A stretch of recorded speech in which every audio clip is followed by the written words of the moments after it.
cordial saludo. Recordemos que venimos hablando de diversas formas de violencia, aquellas que se dan en el ámbito de género, en lo étnico-racial, en la especie humana frente a otras especies y a diversas naturalezas, seres y modos de existencia. Así nos aproximamos en esta unidad temática a diversos tipos de violencia para estudiar sus implicaciones y efectos epistemológicos, para tomar conciencia de las marcas e impactos de estas violencias en las formas como conocemos, en las formas como nos relacionamos unas personas con otras. Se trata de ver también lo que provocan en los procesos y modos de conocimiento, en las formas como percibimos e interpretamos la realidad. Al mismo tiempo, se trata entonces de darnos cuenta acerca de las maneras como actuamos y nos relacionamos en nuestra vida cotidiana, muchas veces reproduciendo y naturalizando estas formas de violencia, estas formas de negar y negarse a diversos conocimientos, culturas y mundos posibles, puesto que a veces somos violentos en las relaciones sociales, en las acciones comunicativas y discursivas, en lo familiar, en el ámbito educativo, en el ámbito laboral, entre otros, donde continuamente seamos o no conscientes de ello, estas violencias se banalizan o suelen tornarse lo habitual e incluso lo inobjetable. En ese sentido, ahora vamos a profundizar un poco más en la violencia epistemológica de tipo étnico-racial. Vamos a observar entonces cómo el racismo es una forma de violencia epistemológica. De cierta manera es necesario para esto pensar de qué manera el concepto de raza al que nos aproximamos no se puede pensar solamente como algo dado y fijo de una vez para todas y por siempre. No se lo puede pensar solo de manera ahistórica, es decir, por fuera de la historia o acrítica, como si todo estuviese bien en ello. Es decir, no solo podemos comprender la raza en un sentido negativo como generadora de innegables violencias históricas, ya que hay pueblos y comunidades que se han unido y cuya memoria ha sido reconocida gracias a la importancia que para estos sujetos tiene el participar de una raza. Pero tampoco únicamente basta con suponerla como algo enteramente afirmativo, como si fuese en sí misma pura, como si ella fuese cerrada y reducida a sí misma, ya que una raza, si es que la hay, no puede evitar las relaciones con otras razas, culturas, conocimientos, con otras ciencias. Y es a partir de esa interacción que está constituida por encuentros y desencuentros, por diálogos y por conflictos también, que es posible hablar de una raza, ¿sí? Entonces, por una parte, ha alentado luchas de resistencia, de emancipación y autonomía de diversas comunidades y pueblos, haciendo posible ser reconocidos.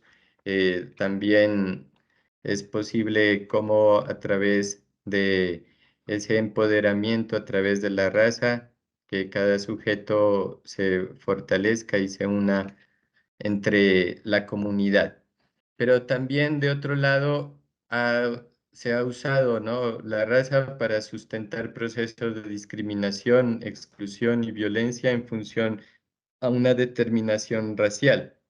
Y esto lo podemos ver a través de la historia en procesos como lo es la dominación, el colonialismo que se dio no solamente en continentes como el africano, sino también aquí en las Américas, también se dio ese proceso llevado a cabo por muchas de esas monarquías europeas ya, digamos, en los comienzos de la modernidad se comienza a instituir también ese sistema denominado esclavista que va a forzar a muchas poblaciones a salir del continente africano y van a ser llevados a distintos lugares del mundo.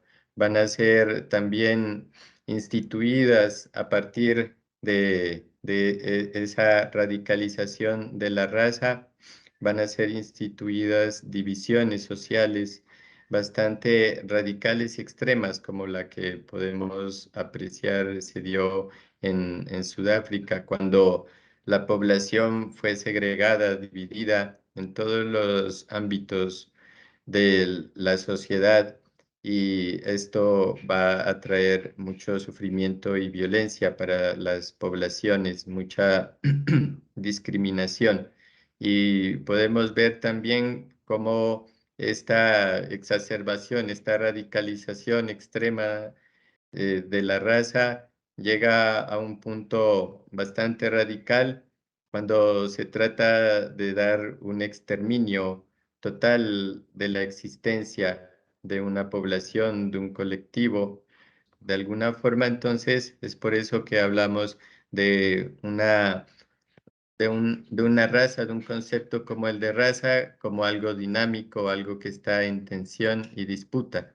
No corresponde a algo simplemente un concepto fijo, a una naturaleza dada, sino que la raza es una invención histórica, que entreteje distintas narrativas en conflicto. Una de las cuestiones que surgen es cómo reconocer y soportar este doble carácter, ¿no? De la que implica la raza. ¿De qué manera hacer para que el reconocimiento de la identidad étnico-racial no se convierta digamos, en la negación, ¿no? O en la asimilación de las diferencias y de las alteridades? Entonces, por eso tal vez sea momento de escuchar y atender a las enseñanzas que vienen de estas comunidades muchas veces excluidas de sus experiencias pensantes, como lo es el Ubuntu, que es un pensamiento que propone de alguna manera que nosotros vivimos en relación unos con otros, ¿sí? Como lo dice el lema, yo soy porque somos. Y también esto se va a relacionar con esas experiencias del buen vivir que es necesario que sean fortalecidas.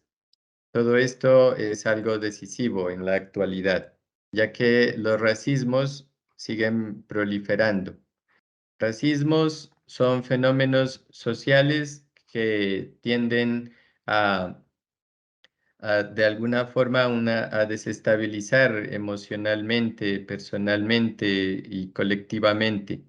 Entonces, por eso es necesario pensar en la problemática que estos racismos constituyen, en sus impactos, puesto que estos resultan perdurables en el tiempo y de alguna forma generan experiencias traumáticas. El racismo suele definirse como una exacerbación, es decir, una radicalización extrema del sentido racial de un grupo étnico, que suele motivar la discriminación o persecución de otros grupos con los que se convive. ¿Sí? Se trata de una problemática histórica, mm, que es, como mencionaba, urgente, que nosotros nos tornemos conscientes de ella y procuremos alternativas desde nuestra vida cotidiana, ya que es perpetrada y sufrida por diversos pueblos y sujetos alrededor del planeta, donde las violencias, las guerras, los desplazamientos y las migraciones, la desigualdad y la pobreza se intensifican, mientras los muros identitarios se elevan y las fronteras de la violencia recrudecen. Se pueden distinguir distintos tipos de racismo. Por ejemplo, el racismo estructural, que es la formalización del racismo a nivel institucional y que provoca muchas veces inequidad, una inequidad histórica para poblaciones que son víctimas de este racismo estructural. También nos encontramos con el racismo aversivo, que es de cierta manera un racismo que trata apenas de tolerar otras razas, pero deja disimular de todas formas una falta de empatía e indiferencia.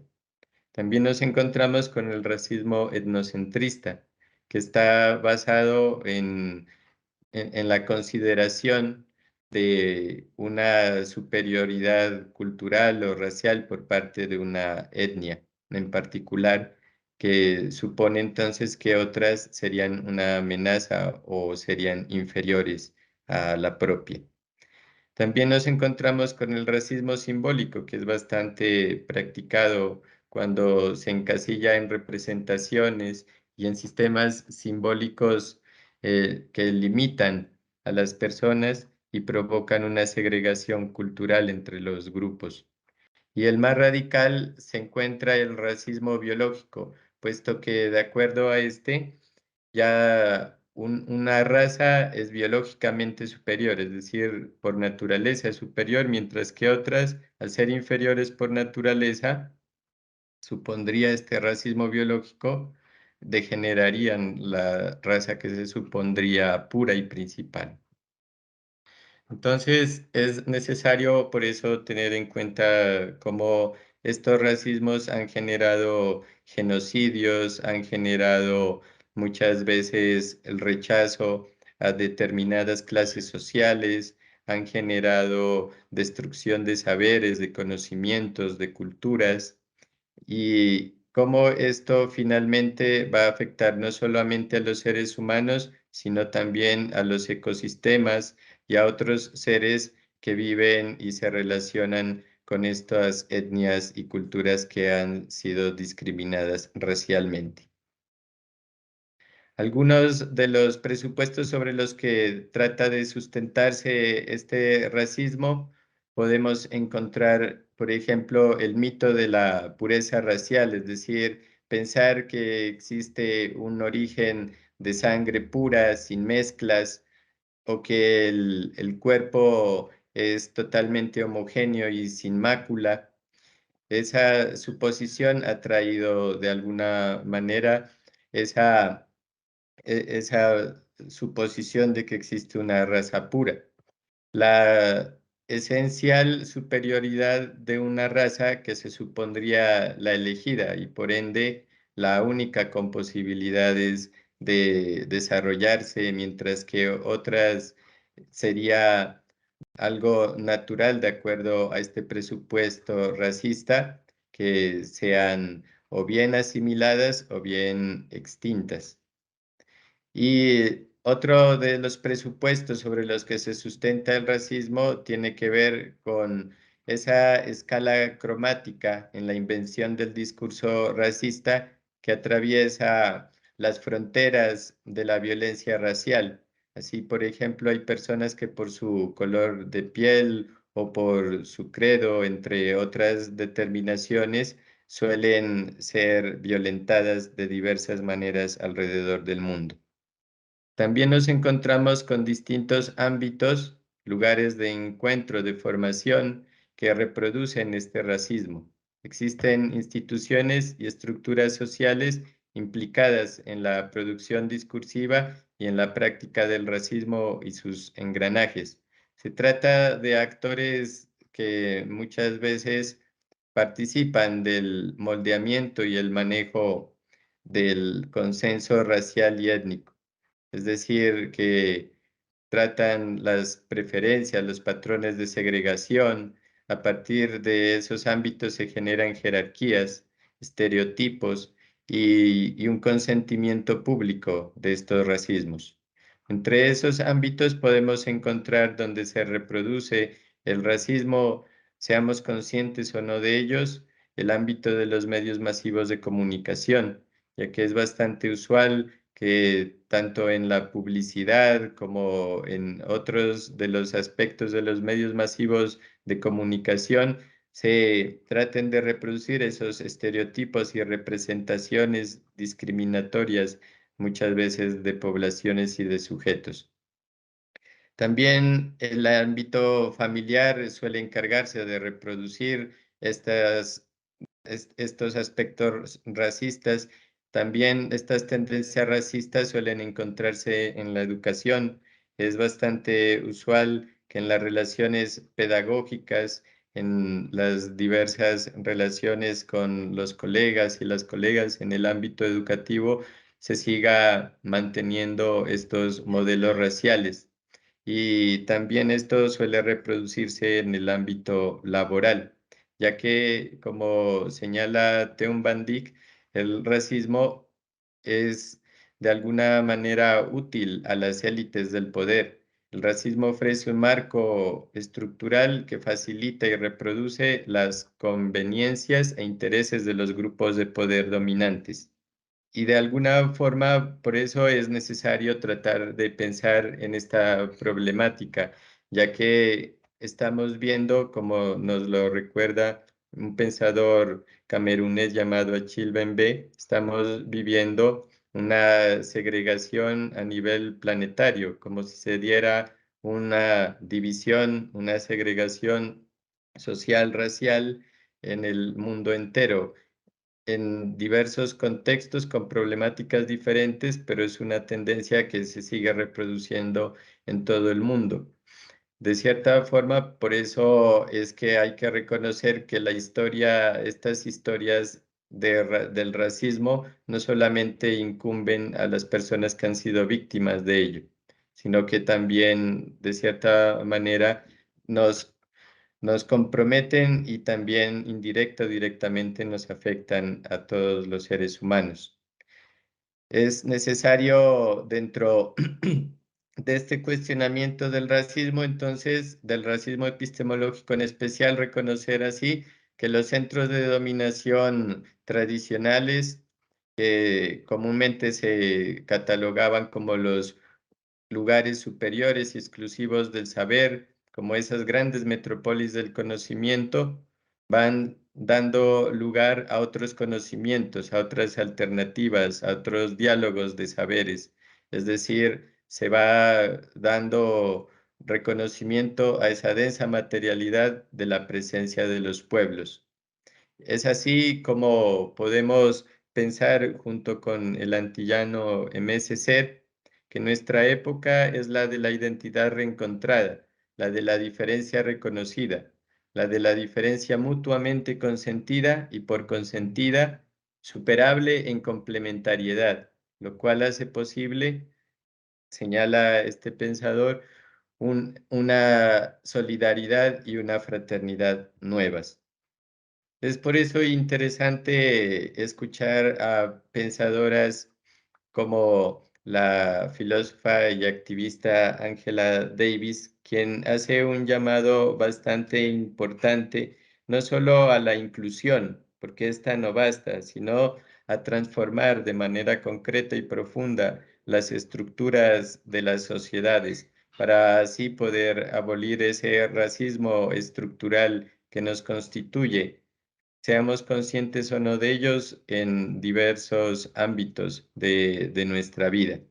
Y en eso va a ser bastante importante escuchar las voces de las movilizaciones, de las alternativas y estrategias, modos de resistencia, críticas creativas generadas entre mujeres y demás sujetos históricamente discriminados y violentados por este tipo de racismo machista y patriarcal, pero también especista, como vamos a ver más adelante, que se impone en el mundo. Para ello es fundamental también la educación, puesto que a través de ella se puede cuestionar los poderes mistificantes del racismo, que a menudo emanan de una lógica irracional y que suele reproducir la lógica dominante que se extendió desde el esclavismo y de alguna manera por eso es necesario un cuestionamiento desde nuestras realidades y en ello ha sido muy importante también el ámbito de las artes, puesto que las artes nos dan testimonio de cómo se han dado esos procesos de discriminación, pero al mismo tiempo las artes hacen un cuestionamiento bastante profundo del colonialismo. Es necesario recordar cómo el racismo no solamente atiende a las afrodescendencias, sino asimismo esta cuestión de la violencia étnico-racial también ha golpeado fuertemente la racialización a las poblaciones amerindias, que a falta de otro nombre se suele llamar amerindias, ¿sí? Ya que a través del racismo se han instaurado mecanismos de jerarquización social, de clasificación social, procesos de exclusión, de asimilación, de desposesión epistemológica. Pero también, por otro lado, el pensar la raza de una manera crítica ha permitido el reconocimiento y el empoderamiento, ¿sí?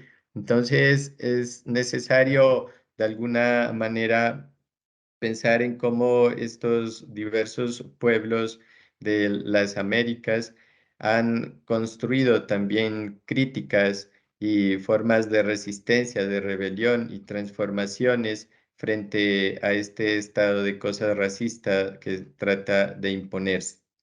De cierta forma, es necesario por eso tratar de abrirse al diálogo de saberes y sentires que animan los territorios donde habitamos. Sabemos que los territorios donde hemos cuidado,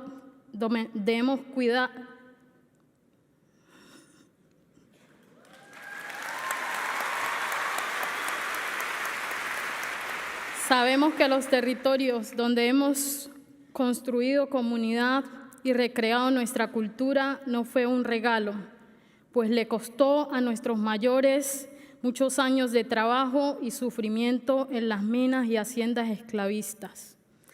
La crianza en mi comunidad se basa en valores como la solidaridad, el respeto y la honestidad. Se nos enseña que la dignidad no tiene precio, que resistir no es aguantar, a amar y valorar el territorio como espacio de vida, a luchar por este, incluso poniendo en riesgo nuestra propia vida. Soy parte de un proceso, de una historia de lucha y resistencia que empezó con mis ancestros traídos en condición de esclavitud. Soy parte de la lucha frente al racismo estructural. Soy parte de quienes luchan por seguir pariendo la libertad y la justicia, de quienes conservan la esperanza por un mejor vivir, de aquellas mujeres que usan el amor maternal para cuidar su territorio como espacio de vida, de quienes alzan la voz para parar la destrucción de los ríos, de los bosques y los páramos, de aquellos que sueñan en que un día los seres humanos vamos a cambiar el modelo económico de muerte para darnos paso a construir un modelo económico que garantice la vida.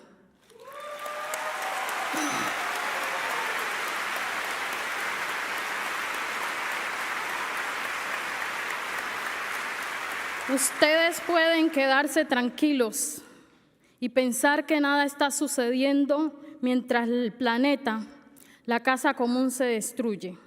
O podemos juntarnos para realizar acciones que frenen el cambio climático. Es hora de actuar. Enfriar el planeta es nuestra responsabilidad.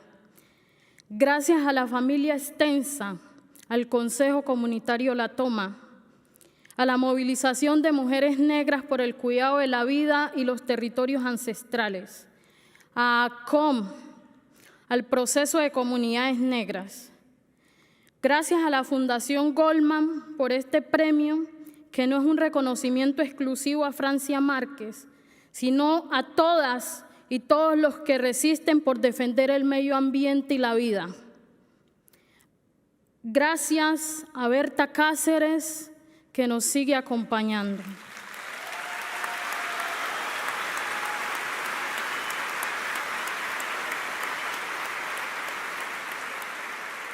Libertad para las lideresas y líderes que hoy están siendo judicializados en Colombia. ¡Viva la Colombia humana!